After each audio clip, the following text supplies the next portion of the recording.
Hello everyone, this is E. Today I welcome you on my YouTube channel E Family. So this is my third part over newspaper reading. So this is the news of the Hindu. आज the Hindu की news है और हम understand करेंगे. एक छोटा सा paragraph है और इसमें काफ़ी इंपॉर्टेंट वर्ड्स हैं और फ्रेजेस हैं जो हम लोग अंडरस्टैंड करेंगे today's newspaper. So we let's get started. So UN warns of rising seas, storm surges. यानी यूनाइटेड नेशन जो है वो एक वार्निंग देता है किसके ऊपर, यानी राइजिंग सीज, यानी जो समुद्रों का लेवल धीरे धीरे क्या हो रहा, बढ़ रहा है. स्टॉर्म सर्जेस यानी एक स्टॉर्म, यानी एक ऐसा तूफान किसका डिस्टरबेंस, वो डिस्टरबेंस है. स्टॉर्म क्या होता है, एक डिस्टरबेंस है. अब यहाँ पे इस एक बात यूज हुई है, यानी ग्लेशियर का डिस्टरबेंस, यानी एक आइस का डिस्टरबेंस जो काफी तेजी से क्या हो रहा है, सर्ज हो रहा है, यानी इंक्रीज रैपिडली, तेजी से बढ़ रहा है. So draft report says rising global ocean waterline could displace 250 million people by year 2100. यानी एक ड्राफ्ट एक रिपोर्ट है जो ये कहती है क्या कि राइजिंग ग्लोबल ओशन, यानी जो ग्लोबल ओशन का जो वाटर लाइन है, यानी वाटर लेवल है, को डिस्प्लेस, यानी ये क्या डिस्प्लेस कर सकता है 250 मिलियन पीपल को, यानी 250 मिलियन लोगों को बाय 2100, यानी 21वीं सेंचुरी आते ही इतने लोगों को क्या कर सकता है, डिस्प्लेस कर सकता है, यानी अपने वाटर वहां पे आ जाएगा तो लोग नहीं रह पाएंगे. So we start from here. So the same oceans that nourished human evolution are poisoned to unleash misery on a global scale unless the carbon pollution destabilizing Earth's marine environment is brought to heel, warns a draft UN report obtained by AFP. अब यहाँ पे इतना लंबा sentence use हुआ है, सो अब हम understand करेंगे कि द सेम ओशंस, यानी जितने ओशंस है वही सब ओशन को मिलाकर, दैट nourished, जो जिन्होंने पालन किया है, यानी नोरिशमेंट, एक नोरिशमेंट किस चीज का, यानी पालन पोषण. सो एक ह्यूमन इवोल्यूशन को, यानी जो आदमी का एक जो इवोल्यूशन है, यानी जो डेवलप होने का जो एक प्रोसेस है, सो उसी को क्या किया है, नोरिश किया है, यानी एक नोरिशमेंट मिला है किसके थ्रू, ओशन के थ्रू. आर पॉइजन्ड, और क्या है, ओशन कितने हैं, जितने हैं ओशन वो क्या हो चुके हैं, पॉइजन हो चुके हैं. To unleash misery on a global scale, to unleash करने, अनलीश मीन्स रिलीज करना, क्या, मिजरी एक अनहैप्पीनेस, यानी एक डिस्ट्रेस, वो रिलीज करने के लिए ऑन अ ग्लोबल स्केल, यानी एक वर्ल्ड वाइड स्केल पर. Unless the carbon pollution destabilising earth marine, जब तक कार्बन का जो एक पोल्यूशन है डीस्टेबलाइजिंग, यानी डीस्टेबलाइजिंग एक हिसाब से डिक्लाइन करना. स्टेबलाइज मीन्स होता है बोल्स्टर करना, यानी इंक्रीज करना, स्टेबलाइज यहाँ पे, बट यहाँ पे डीस्टेबलाइज मीन्स उस चीज को डिक्लाइन कर देना, यानी कमी किसी चीज की दिखा रहा है. So unless the carbon pollution, यहाँ पे एक प्रेजेंट पार्टिसिपल यूज हुआ है, as a it is working like as an adjective, एक एडजेक्टिव की तरह काम कर रहा है. डीस्टेबलाइजिंग अर्थ मरीन एनवायरमेंट,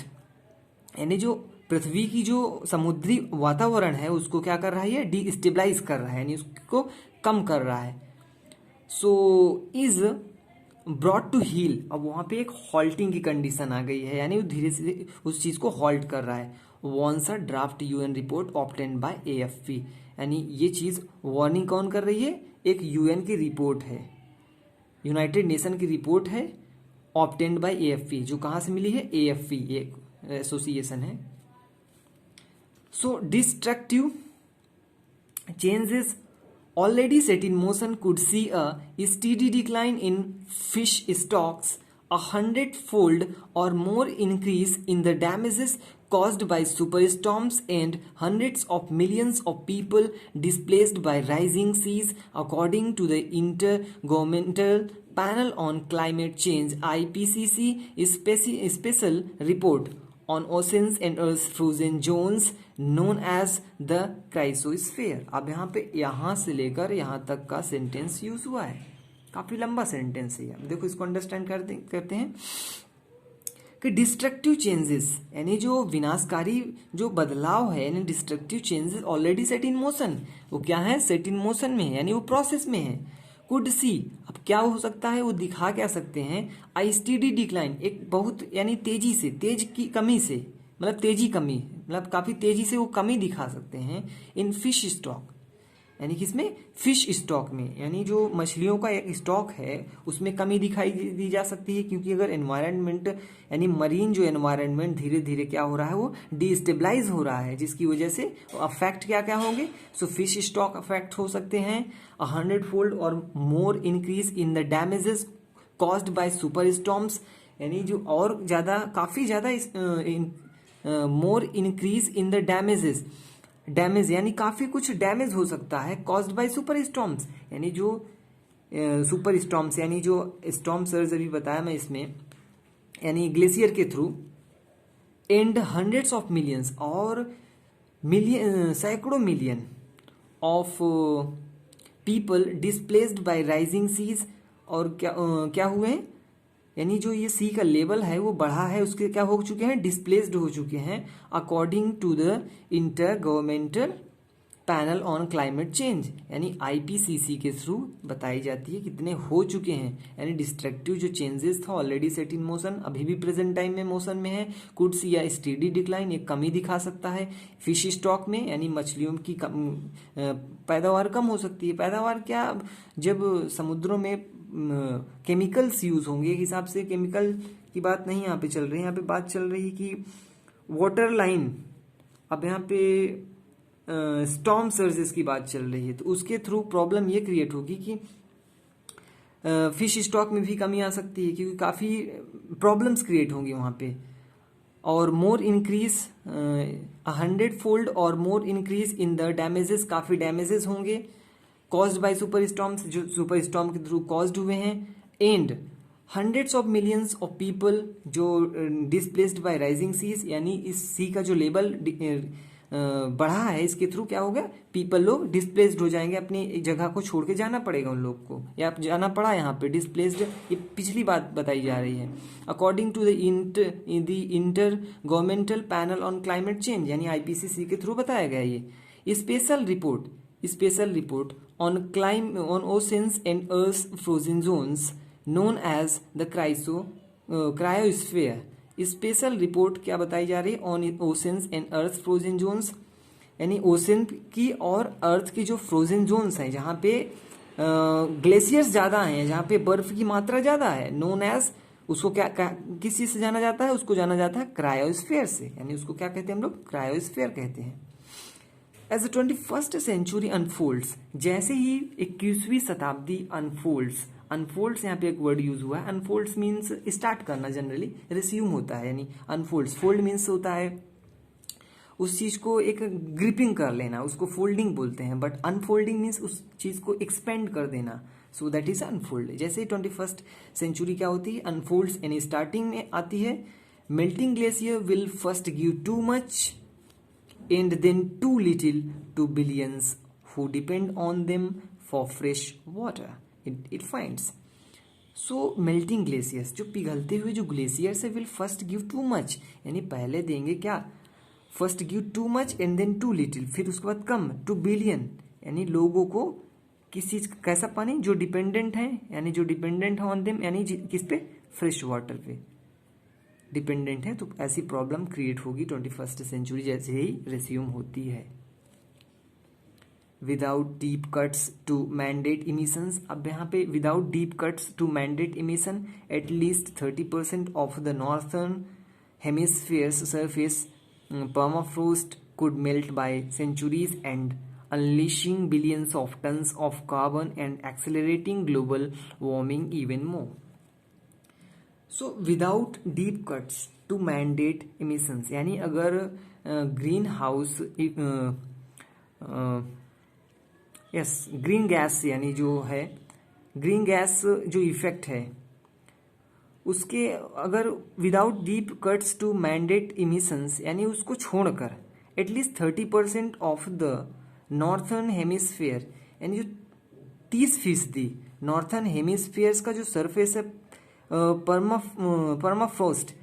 सो इसको परमाफ्रॉस्ट उस जगह को, उस ऐसी मिट्टी को बोली जाती है जो ग्लेशियर्स के अंदर की लेयर होती है, उसको परमाफ्रॉस्ट बोलते हैं। Could melt by centuries and, यानी जो 20वीं शताब्दी यानी जो सेंचुरी चल रही है इसके अंत तक में ये क्या हो सकता है, मेल्ट कर सकती है यानी पिघल सकती है। अनलीजिंग बिलियंस ऑफ टन्स, और क्या कर सकती है ये, अनलीश करना।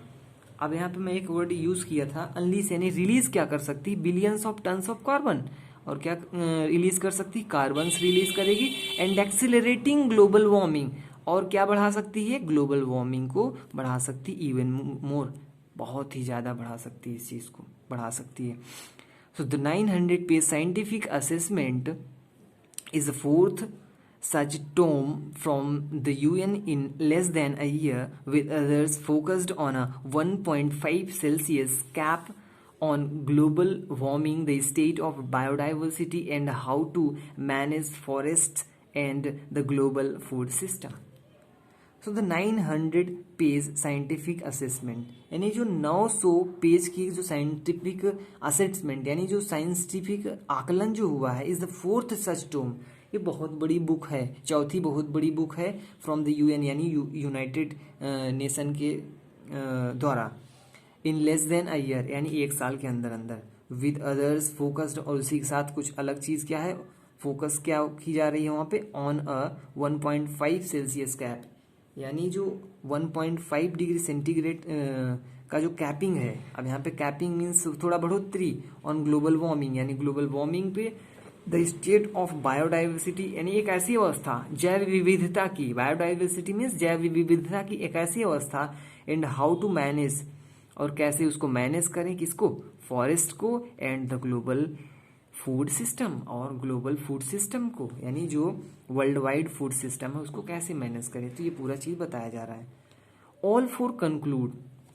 यानी all four conclude that humanity must overhaul the way it produces and consumes almost everything to avoid the worst ravages of climate change and environmental degradation. So all four conclude, यानी जो चार बातें यहाँ पे बताई गई हैं वो क्या कंक्लूड करती हैं, दैट की ह्यूमैनिटी जो मानवता है मस्ट ओवरहॉल, उसको मेंटेन करना चाहिए। ओवरहॉल मीन्स होता है मेंटेन करना, सो उसको उस चीज को देखना चाहिए, मेंटेन करना चाहिए, सिस्टम में लेना चाहिए। द वे इट प्रोड्यूसेस, कैसे इस चीज को प्रोड्यूस करते हैं, एंड कंज्यूम्स, कैसे क्या करते हैं, कंज्यूम करते हैं उस चीज को, ऑलमोस्ट एवरीथिंग टू, यानी सभी चीजों की बात की जा रही है, टू अवॉइड द वर्स्ट, यानी जो अवॉइड करने योग्य है, जो वर्स्ट है, जो सबसे खराब है, द वर्स्ट रेवेजेस, सबसे खराब जो है, of climate change and environment degradation, यानी क्लाइमेट चेंज के लिए चेंज का, और एनवायरमेंट डिग्रेडेशन यानी एनवायरमेंट को जो डिग्रेड कर रहा है, यानी उसकी जो लेवल को क्या कर रहा है, घटा रहा है एक हिसाब से। Environments meet in Monaco next month to vet the new report's officials summary. So governments meet, so government का एक प्लान है नेक्स्ट मंथ मीट करने का इन मोनाके में, टू वेट। अब यहाँ पे वेट एक वर्ड यूज हुआ है, सो वेट मीन्स इवेलुएट करने का, यानी उस चीज को एसेस करेंगे वो लोग, प्लान करेंगे, यानी किसी चीज को इवेलुएट, तो कितना क्या प्रॉब्लम है सब, ये इसको वेटिंग बोलते हैं, वीईटी यूज होता है वर्ड वेट, यानी इवेलुएट करना, एसेस करना उस चीज को। The new reports official summary, यानी एक जो नई रिपोर्ट जो आएगी ऑफिशियल समरी के विषय में, उसी को बताया जाएगा। So the final advice to policy makers will be released on September 21st। So जो फाइनल एडवाइस यानी जो अंत की जो सलाह होगी to policy makers the final advice to policy makers के ऊपर विल बी रिलीज्ड, यानी कब रिलीज की जाएगी, 21 सितंबर को। एक्सट्रीम इवेंट, अब एक्सट्रीम इवेंट की बात चल रही है यहाँ पे, इसको देखते हैं। बाई 2050 यानी 2050 तक many low lying mega cities and small island nations will experience extreme sea level events every year, the report concludes.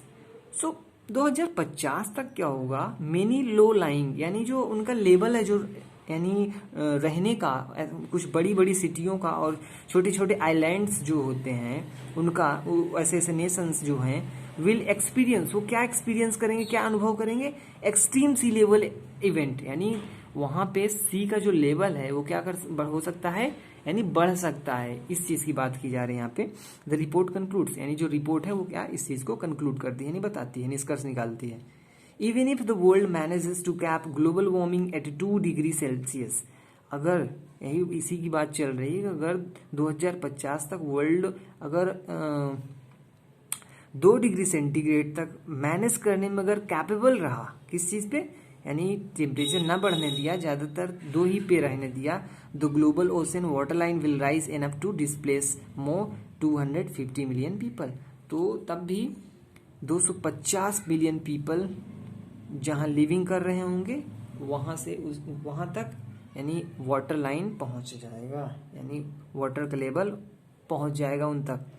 The report indicated, यानी जो रिपोर्ट है वो क्या दर्शाती है, इंडिकेटेड क्या दर्शाई, दिस कुड हैपन, यानी ये हो सकता है as soon as 21st century, जैसे ही 21st सेंचुरी स्टार्ट होती है। दो some experts think it is more likely to happen on a longer time scale, और काफ़ी एक्सपर्ट ये थिंक करते हैं कि ये काफ़ी समय तक के लिए हो सकता है और काफ़ी लंबे समय तक के लिए भी चल सकता है। So this is all about today's newspaper, everybody. I hope you have understood it very well. I thank you so much everybody. So यहाँ पे काफ़ी वर्ड्स थे और हम लोगों ने इसके विषय में अच्छे से एनालिसिस किया और रिवैम्प किया, इसके विषय में अंडरस्टैंड किया। So I thank you. So this is my third part. So everybody, अब हम लोग नेक्स्ट पार्ट में मीट करते हैं और कुछ नए वर्ड्स के साथ, और एक रीडिंग स्किल को इम्प्रूव करने के लिए हम लोग कुछ न्यू थिंग्स यहाँ पे लुक फॉर करते हैं। Thank you so much everybody, thank you.